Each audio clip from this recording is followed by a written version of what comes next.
Hello students, in continuation with the lecture series going on regarding chapter 2 biological classification, today we will study about characteristics of 5 kingdoms. What are the main characteristics of 5 kingdoms?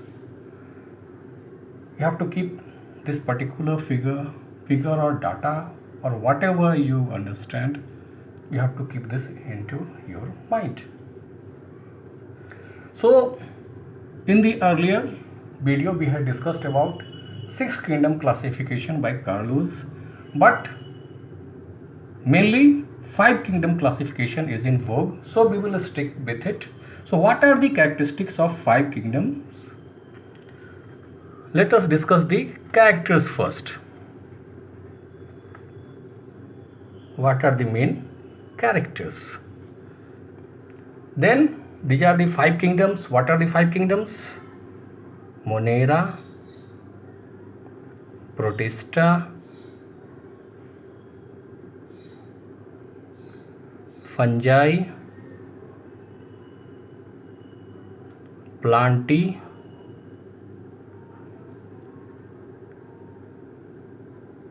and Animalia.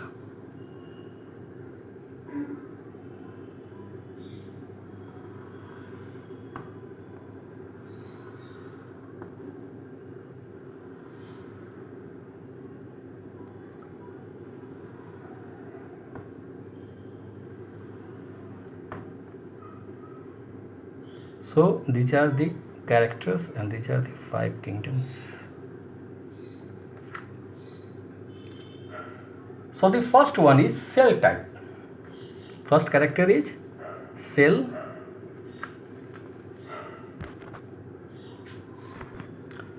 So the first character is cell type.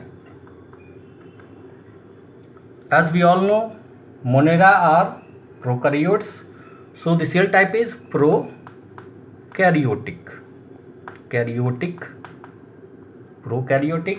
and others are eukaryotic, and eukaryotic. So Monera is only prokaryotic and others are eukaryotic. The second one is cell wall.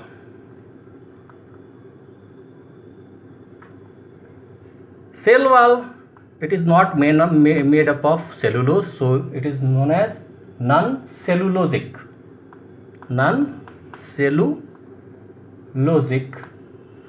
and it is composed of polysaccharides and amino acids.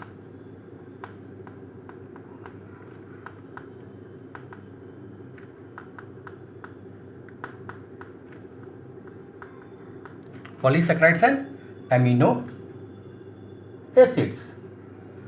In Protista, cell wall is present in some and not present in some. Fungi, it is present here but without cellulose, and it is mainly composed of chitin.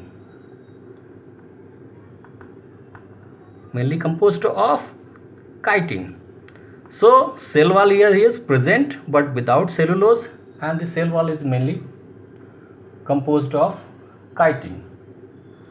In plants, cell wall is present and it is made up of cellulose.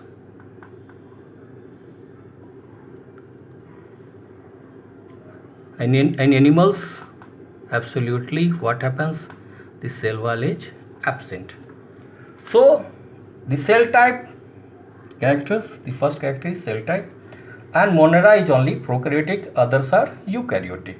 The cell wall, it is non-cellulosic, that means it is not made up of cellulose, it is made up of polysaccharides and amino acids. In Protista, cell wall is present in some protists. In fungi, cell wall is present, but the cell wall is not made up of cellulose, it is made up of chitin. In Plantae, cell wall is present, and it is made up of cellulose. In animals, we all know that cell wall is absent. The third one is nuclear membrane.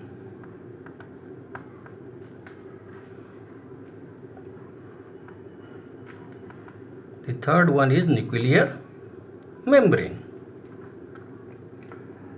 Nuclear membrane is absent in monerans while it is present in the rest. Nuclear membrane is absent in monerans while in protists, fungi, plantae and animalia they are present. The fourth one is body organization. The fourth character is body organization. So here the body organization is at cellular level. In protists also the body organization is at the cellular level. In fungi it is multicellular, more than one cells, composed of more than one cells, and we have found here loose tissue. Tissue are not compact here, loose tissue. So it's in Monera, the organization is of body organization is of cellular level. In protists also it's the same. In fungi it's not unicellular but it's multicellular, and we find here loose tissues, not compact tissues, loose tissues. And in plantae the level can be of tissue or organs. The level, the body organization level is either tissue or organ, and here it's tissue, organ and organ system.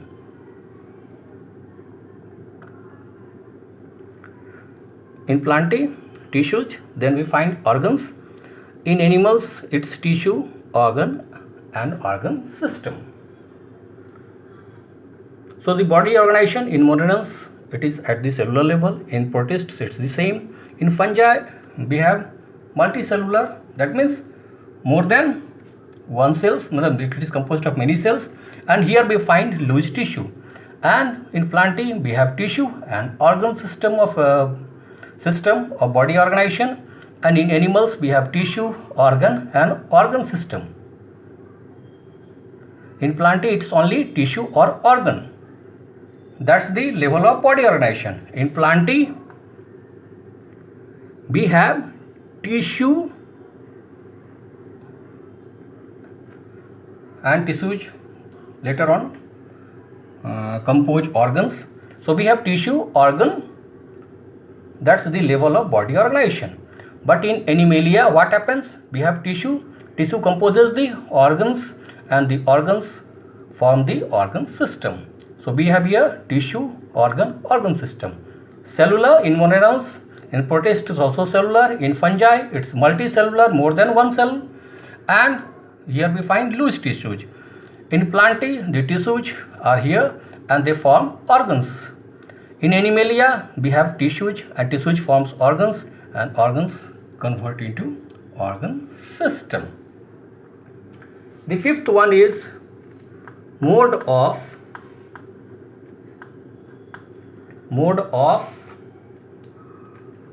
nutrition.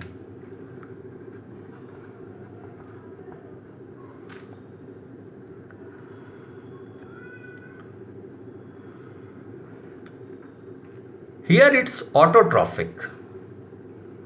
Here it is autotrophic and heterotrophic.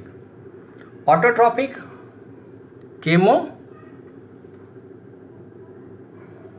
synthetic and photosynthetic. It's synthetic and photosynthetic. So here we find that monerans are autotrophic as well as heterotrophic. In autotrophic, they are chemosynthetic as or photosynthetic. Chemosynthetic or photosynthetic. And heterotrophic animals practicing heterotrophic nutrition are either parasitic or saprophytic.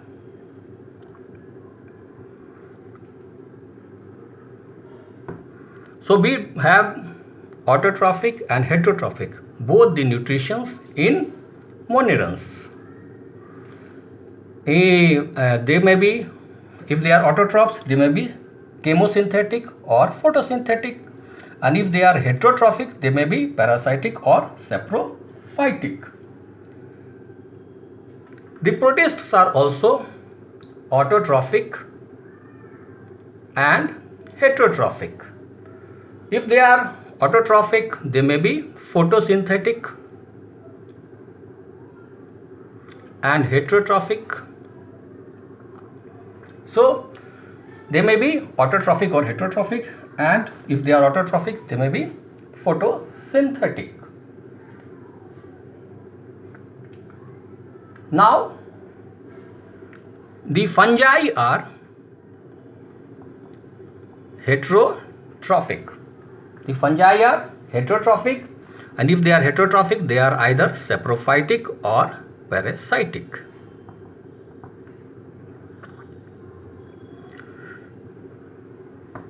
Plants are autotrophs, we all know that, and they are photosynthetic.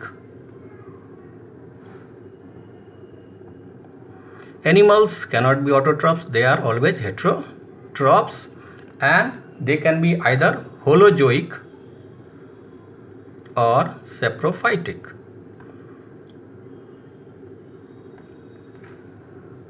So the body organization in moneyrans is of the cellular level. In protists, it's the same. In fungi, we have more than one cells, it's multicellular, and we find loose tissues here. Here plantae, we have tissues, and the tissues convert into organs. In Animalia, one step further, tissues compose organs, and the organs convert into organ system. Mode of nutrition in the moneyrans are autotrophic as well as heterotrophic. If they are autotrophic, they may be chemosynthetic or photosynthetic, and if they are heterotrophic, they may be parasitic or saprophytic. Autotrophic, protists may be autotrophic or heterotrophic. If autotrophic, they may be photosynthetic. The fungi, they are naturally heterotrophic, and if they are heterotrophic, they may be saprophytic or parasitic. The plantae or the plant kingdom, we all know that they are autotrophic, and naturally they are photosynthetic, capable of making their food themselves with the help of sunlight and CO2 and water. Animalia, they can't be autotrophic, so they are heterotrophic, and if they are heterotrophic, they may be holozoic or saprophytic. So that's the chart for you today. Today we will finish with this only. In the next video we will meet. Till then, keep studying biology, and don't forget to subscribe my channel if you haven't done so, and please like my videos and share them.